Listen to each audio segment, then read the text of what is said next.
8h40, iniciando a conversa de redação, participação do Eduardo Costa, do Júnior Moreira e da nossa colunista de economia, Rita Mundim. Você, ouvinte da Itatiaia, também pode participar, opinando pelo WhatsApp do jornalismo, 99996-7074, 99996-7074. Você manda pra gente a sua opinião em mensagem de texto. Não se esqueça de colocar o seu nome e o bairro ou a cidade de onde você está falando. Enquanto o prefeito Alexandre Calil e o governador Romeu Zema decidem se vão ou não relaxar as medidas de restrição, uma carreata em Minas alerta para o colapso no sistema de saúde. Vamos ouvir um trecho. Não tem mais vaga em Itaubim, não tem mais vaga em Diamantina, não tem mais vaga em Teocodone, não tem mais vaga em Belo Horizonte. O sistema de saúde entrou literalmente em colapso. Pelo amor de Deus, fique em casa. Ô Eduardo, e foi justamente a falta de insumos e de medicamentos que levou o comitê a não determinar um relaxamento do isolamento em Belo Horizonte ontem, e essa reunião continua hoje e amanhã. Bom dia para você. Bom dia para todo mundo ligado na Itatiaia, muito obrigado pela companhia, meu caro Eustáquio. Daqui a pouco eu falo mais especificamente sobre insumos, porque vai ser outro tema nosso aí. Eu queria falar agora sobre fechamento ou reabertura.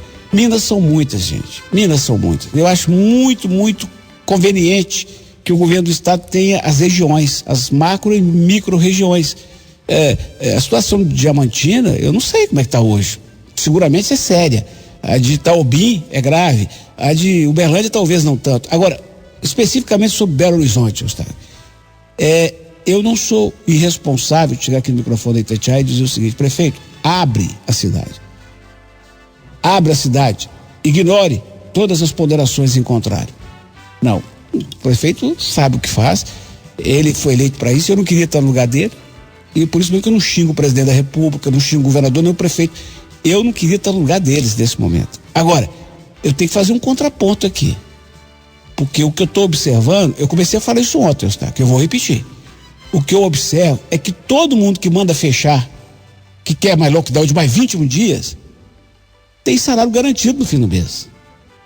Então, eu preciso saber se essa gente tem consciência da quantidade de irmãos que estão passando fome. Eu preciso saber disso.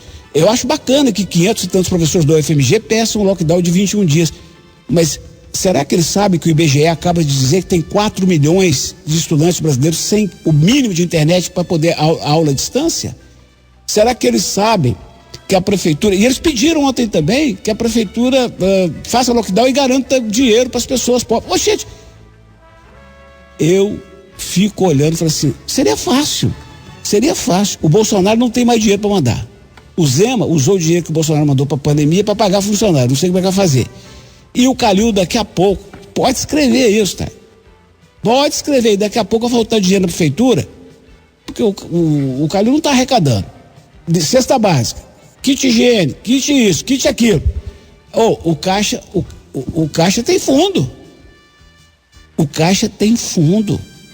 Nós vamos ter um cenário horroroso aí na frente.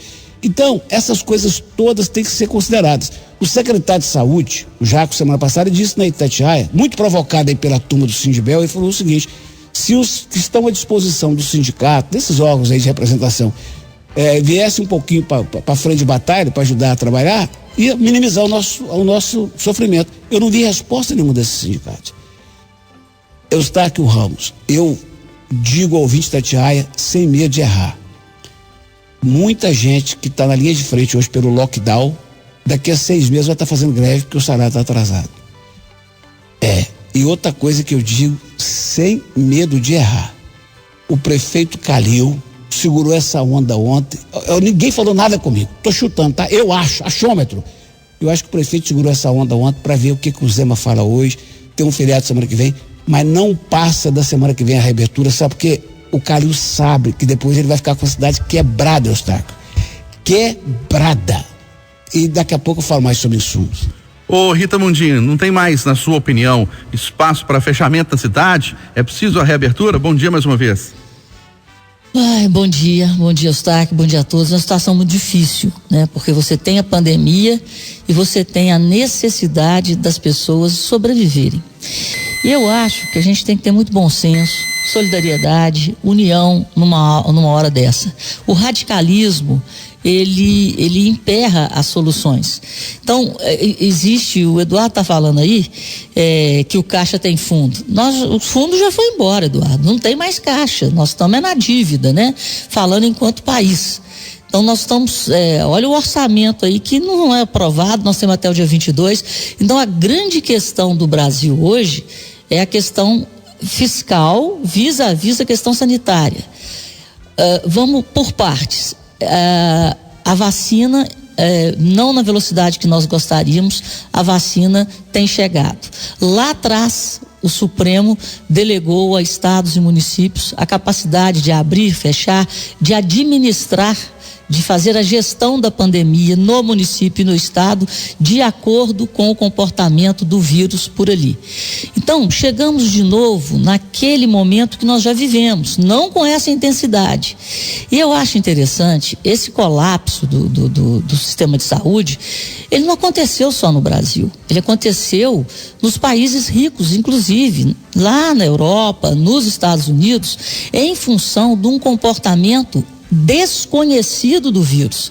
Então agora que parece que nós atingimos o pico e as coisas devem melhorar, é hora sim de, com muito respeito à vida, mas de com muito respeito também à permanência e à sobrevivência do ganha-pão de várias pessoas, é necessário diálogo e sim conversarmos. Eu vi um desabafo ontem do Marcelo, presidente do CDL, porque os empresários, quando eu falo empresário, gente, o pessoal é engraçado, né? Empresário, o borracheiro é empresário, a costureira é empresária, é o pequeno, é o micro que carrega o Brasil nas costas.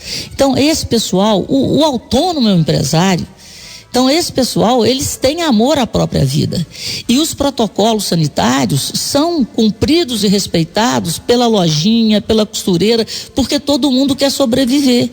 Então, com um ambiente em que, estou falando agora, vamos para Belo Horizonte e aí que o SEMA estude o estado, se você vê possibilidade de flexibilizar, é hora sim, principalmente por termos nesse momento algo que não tínhamos há um ano atrás. Então, apesar do colapso que se deu principalmente pela falta de conhecimento do comportamento do vírus nessa segunda fase, é hora de conversarmos e começarmos a flexibilizar, porque a economia precisa sobreviver para que as pessoas sobrevivam. Então você tem uma crise sanitária que já tem vacina, mas a vacina para essa crise econômica, ela não chega de laboratório, não.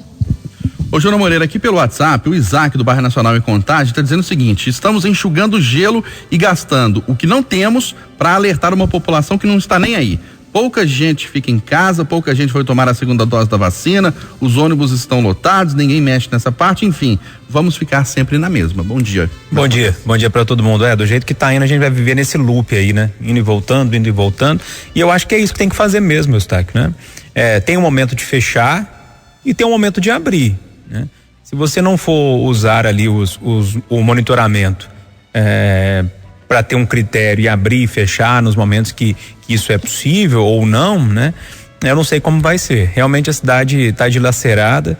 Eu estou muito preocupado com o nosso futuro. Acho que todo mundo está, né? Desde o início dessa pandemia já sabia que a outra onda seria a onda econômica, social, nessa história toda. Mas nos bastidores, falando aqui de Belo Horizonte, o prefeito, as informações que eu tenho, o prefeito está doido para abrir. Ele entende o problema que a gente tem da economia também. E o comitê está muito dividido. Uns querem abrir a semana que vem, outros querem abrir agora, uns querem 21 dias daqui a 21 dias, né? Que para mim é impensável um negócio desse, né? A pessoa que pede um lockdown por mais 21 dias aqui em Belo Horizonte está com a cabeça onde, né? Tá olhando só uma variável da situação, né? E a gente tem que olhar todas as variáveis, principalmente nesse momento que os números permitem. No âmbito do estado, Eustáquio, me parece que está muito claro que essa coletiva do Zema hoje deve confirmar sim a abertura de algumas cidades da região metropolitana e tomara que se é possível abrir, que abra, né? A gente vai ter que viver nesse estica e puxa durante um tempo porque a situação é muito complicada, tanto na saúde quanto na economia. E por fim, Eustáquio, para não deixar de falar sobre o assunto, porque eu fui contemplado aí pelo Eduardo e pela Rita, só quis dar uma sublinhada em algumas coisas. Essa carreta de som aí lá de Itaubim, né? A cidade? Maravilhoso, né? Porque no interior se resolve como pode, né? Aqui em Belo Horizonte a gente tem esse canhão e região metropolitana que é a Rádio Itatiaia, né? Você falou aqui, todo mundo escuta. Agora no interior é a carreta de som, é o carro de som, é o alto-falante da igreja, né? Todo mundo dá um jeito de avisar como pode, e é um apelo interessante e vai bem de encontro ao que disse o nosso ouvinte aí, né? Pedindo para que a população ajude também. Se a população não ajudar, a gente não vai a lugar nenhum. Ô Eduardo, e a escassez de kits de intubação em Minas vai parar na justiça? Mas a justiça não vai resolver, não adianta, sabe por quê, Eustáquio? O secretário Jarbas, Jackson Machado, anteontem deixou isso claro. Olha que loucura. Por isso que a gente tem que pensar. Por isso que no ano passado, Eustáquio, eu fui chamado de negacionista, porque o ano passado eu dizia e continuo achando que houve exagero em fechamento, somente em Belo Horizonte. Agora, recentemente, não. Caos, mas ano passado fechou demais. Agora pra você ver, eu acho que lá para outubro, novembro do ano passado, eu ouvi uma notícia de que o Brasil estava vivendo problema de produtos que dependiam do plástico, porque a indústria tinha parado por muito tempo e porque não tinha os recicláveis nas ruas. Esse que o povo recolhe e manda. Escutei aqui, falei, coisa curiosa. Agora escutei do secretário de BH, porque como é que eu vou pedir para reabrir? O cara que está em casa fala assim, será que esse Eduardo não pensa que semana que vem ele pode estar numa UTI e depender de um bloqueador neuromuscular, de um anestésico, ele vai ficar acordado com um tubo enfiado na garganta? Será que ele acha isso normal? Pelo Deus que livre e guarde, Deus que livre e guarde. Agora o negócio é tão louco, Eustáquio, que o secretário disse que o chamado ingrediente farmacológico ativo tem pouco, porque a indústria não está dando conta de produzir o tanto que o país está precisando. É uma pandemia, mas tem. O problema, Eustáquio, é que o plástico, olha para você ver que loucura, que faz o frasco para transportar o ingrediente, está em falta, porque é o mesmo plástico que estão usando para botar aquelas vasilhinhas, aqueles vidrinhos de vacina. Olha para você ver que negócio mais doido. Outra coisa, falta papelão para assim como falta plástico para envasar as vacinas, né? E ao mesmo tempo os frascos, falta papelão para poder conter as ampolas e conter os frascos para entregar. Olha para você ver que loucura. Um mês atrás eu disse que tinha estranhado o fato de o Zema liberar a indústria para trabalhar. O presidente da FIENG escutou e pediu que a assessoria ligasse para mim e falou comigo depois da entrevista na rádio, os 10 minutos. Eu compreendi perfeitamente que eu estava equivocado, o Zema certo. Eustáquio, a indústria fechada no ano passado está nos deixando hoje sem o que é mais básico, que é o insumo para UTI. É isso que quem fala que essa história de que vida e economia não podem ser discutidas juntas, via e atividade econômica, é aí que está o equívoco. Olha para você ver que loucura que é o trem. É complicado. E não adianta ir para a justiça. A justiça vai fazer o quê? Pois é, né, Rita? Além do colapso no sistema hospitalar, sistema de saúde, com ocupação extrema de vagas, tem colapso no sistema industrial também. Faltam insumos, falta matéria-prima para produzir muita coisa. Esse é o lockdown, isso é uma das causas do lockdown. E esse lockdown, ele aconteceu de uma forma diferenciada pelo mundo. Então, o que acontece hoje? Nós estamos vivendo uma desordem nas cadeias produtivas. E com um vírus que ninguém sabe qual que é o comportamento, qual que é a velocidade dele, que é sempre maior do que se espera, então qualquer coisa, qualquer produto em relação... Daqui a pouquinho a gente faz a oferta. Ah, pois não, Rita. Opa, tem muito mais demanda do que oferta. Então as cadeias produtivas globais, nós estamos vendo aí, subiu o preço do aço, subiu o preço do petróleo, as montadoras estão fechando porque não tem componentes. Então isso é uma guerra, gente. Então a gente tem que entender que numa guerra é preciso solidariedade e entender, reclamar é muito fácil, abrir a boca e reclamar é muito fácil. Tomar decisões que são escolhas de Sofias todos os dias, que estão na mão aí dos prefeitos, do governador, do presidente da República, isso é muito complicado.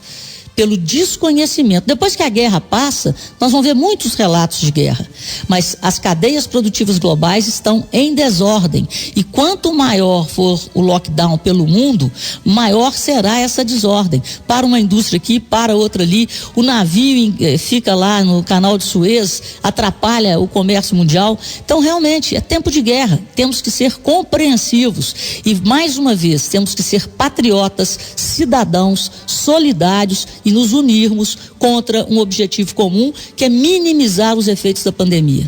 Outro problema é econômico, né, Júnior Moreira? Além do desemprego, falta de faturamento das empresas por causa do fechamento, ainda tem a velocidade da doença, que é muito maior do que o ritmo de produção. Tem essa questão econômica toda mesmo, sobre toda, enfim, que envolve a cadeia produtiva, mas tem um problema muito sério também, que foi um erro gigantesco do Ministério da Saúde, né? Nessa distribuição desses kits em intubação aí, porque eles confiscaram, né, os insumos das empresas para distribuir para os estados, e agora simplesmente não conseguem entregar toda essa situação.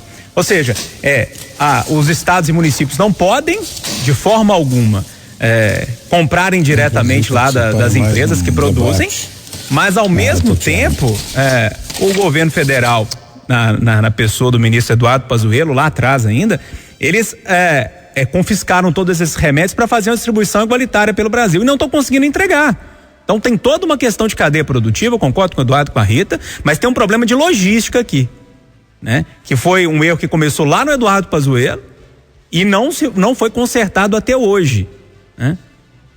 A distribuição não está sendo feita. Ontem, inclusive, o secretário de saúde do estado de São Paulo estava reclamando disso. Ou seja, ninguém consegue comprar diretamente mais porque o governo confiscou tudo e está tudo parado lá e não consegue fazer as entregas. Ou seja, tem erro para todo lado. Inclusive um erro de uma pessoa que se dizia especialista em logística, que não conseguiu colocar em prática o mínimo, que é confiscar os remédios. Tudo bem, vamos colocar para todo mundo de forma igual, porque talvez um estado que é mais rico do que o outro vai conseguir comprar de forma mais rápida, vai ter concorrência, então o preço vai subir, mas não consegue entregar. Então tem erro para todo lado, e esse para mim aqui, do Ministério da Saúde, me parece mais grave.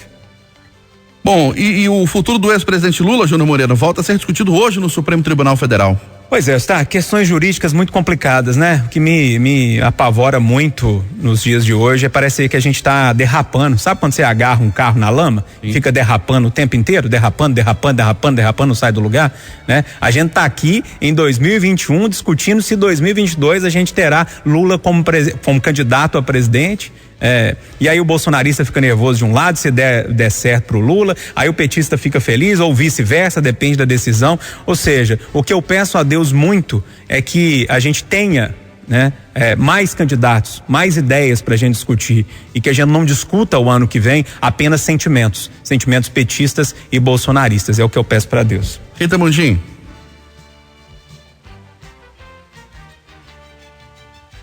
Ô Eduardo, daqui a pouco a gente refaz o contato com a Rita Mundim, Eduardo Costa, sobre esse julgamento, mais um julgamento do Supremo Tribunal Federal envolvendo o ex-presidente Lula.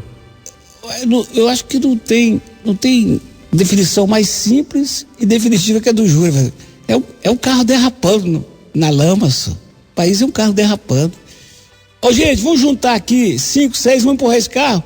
Aí 2 vão empurrar e os outros 3 ficam puxando pra trás. É um negócio doido, rapaz. É isso aí. Graças a Deus, que a eleição do ano que vem não está tomando conta aqui da relação da Assembleia com o governo de Minas, pelo menos explicitamente, e da Câmara Municipal com os principais prefeitos. Mas eu tenho uma preguiça, eu falo isso com tristeza, falar isso da nossa Suprema Corte. Ontem eu estava lá em casa, com uma das filhas, fazendo não sei o quê, e de repente acho que eu fui caçar o sofrimento do América e estava falando o Gilmar Mendes, sabe? Na hora que eu liguei o Gilmar Mendes, eu fui mudar, minha vida falou assim: muda que eu não aguento esse homem. Eu falei assim: o Brasil inteiro não aguenta aquele cara, Eustáquio. Eu sou doido para encontrar. Se tiver alguém, manda para mim um recado no Eduardo Costa @Itatiaia. Eu não conheço uma pessoa que tolera o homem. Ninguém aguenta aqueles votos, aqueles julgamentos. O Júlio é que gosta. Não. O Júlio vai a passatempo, visita a família e vota, e o juiz não deu voto, Júlio. É impressionante como é que algumas pessoas, alguns segmentos conseguem unir o Brasil, é só nesse momento. Não, né? E conseguem chegar com tanta rapidez ao Supremo, o Supremo julga com tanta velocidade determinados casos. Agora tem cidadão aí que tá buscando uma aposentadoria, não consegue um ganho na justiça de jeito nenhum.